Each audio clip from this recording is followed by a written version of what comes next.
एक अजीब सवाल पूछना है। हाँ। क्या आप खुद वो जोमेटो के नोटिफिकेशंस लिखते हो?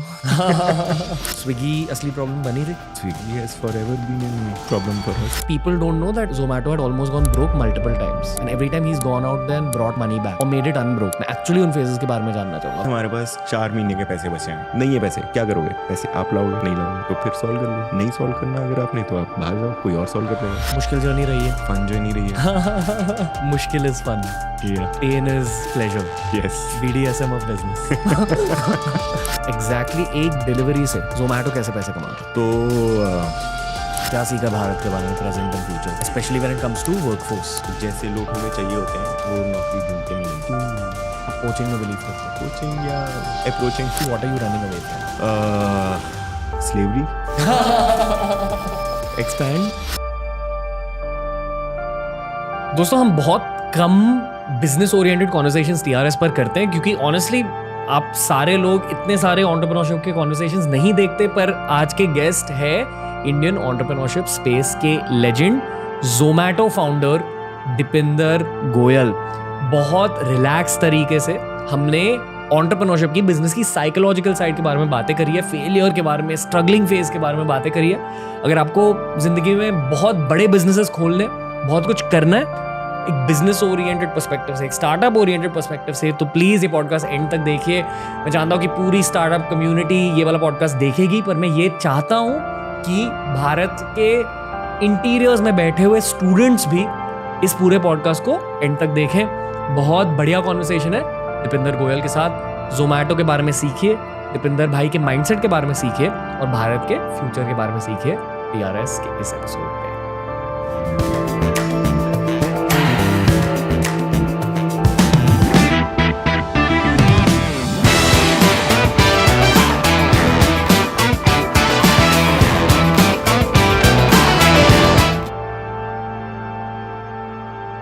दीपिंदर गोयल का स्वागत है टीआरएस में।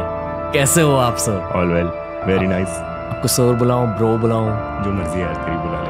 ओके, आपकी काफी ज्यादा ब्रो वाली एनर्जी है। Bro energy. हाँ। Okay. But that's because I don't work for you. एक अजीब सवाल पूछना है। क्या आप खुद वो जोमैटो के नोटिफिकेशंस लिखते हो? कुछ लिखता हूँ। सीरियसली? हाँ। सीरियसली? कुछ कूल। ये आइडिया आपका था कि ऐसे ट्रिपी नोटिफिकेशंस होने चाहिए? नहीं यार, अपने आप बन गया। कोई ऐसे कॉन्सेप्ट नहीं था हमारे पास कि ऐसा कुछ बनाएंगे।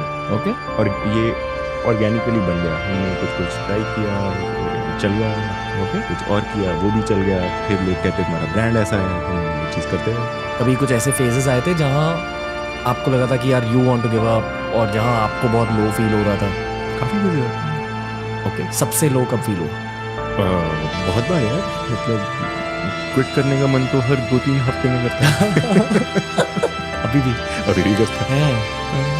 ओके। तो मैं ना रिसर्च करता हूँ हर पॉडकास्ट से पहले।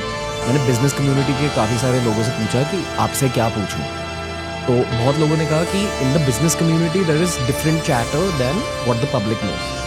There is respect, a lot of respect for what you done, पर लोग कहते हैं कि people don't know that Zomato had almost gone broke multiple times, and every time he's gone out there and brought money back or made it unbroke.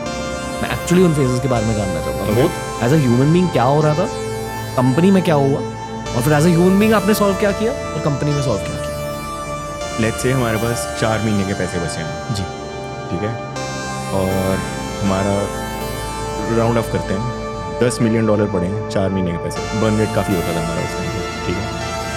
तो हम देखेंगे कि यार नेक्स्ट मंथ तब ख़त्म हो जाएगा, नेक्स्ट मंथ ही मेरे पास 4 महीने के पैसे बचे होने चाहिए, करेक्ट। तो फिर हम बर्न रेट को उतना कम करते थे। अब नेक्स्ट मंथ ये वाले महीने में हो गए 2.5 मिलियन खर्च, 7.5 बचे, तो नेक्स्ट मंथ का बर्न रेट लेस देन 2 होना चाहिए था, ठीक है। ऐसे ऐसे करके we always use to keep 4 महीने का पैसा इन द बैंक। तो बस अगर 4 महीने के पैसे पड़े रहेंगे तो बस हमेशा, तो इनफाइनाइट लाइफ स्पैन आ गया एक तरह से। एक डे इन योर लाइफ क्या है? Work day in your life. अब wake up in the morning, go to the gym, हाँ, get to the office, back to back meetings for 8-9 hours. 8-9 hours के बारे में थोड़ा बताइए, क्या क्या करते हैं? मतलब how do you handle such a big company? I don't यार, like the team is so bloody good nowadays. उस टीम को कैसे हैंडल करते हैं? मेरा काम तो putting the right people at the right places है, मोर और लेस। ओके, तो अगर टीम अच्छी है and people are solving the right problems तो होगा। हर स्टेज पर जैसे जैसे कंपनी अपग्रेड होती है, you have to do a new set of top level hires और do the same guys get promoted, और is it a mix? It's better to grow from within. मतलब जो पुराने लोग थे उनके साथ ही कंटिन्यू। क्यों? देखो, अगर तुम किसी नए एक्सटर्नल हायर को लाओ, और ये ना Zomato is slightly like 15 years old, तो वी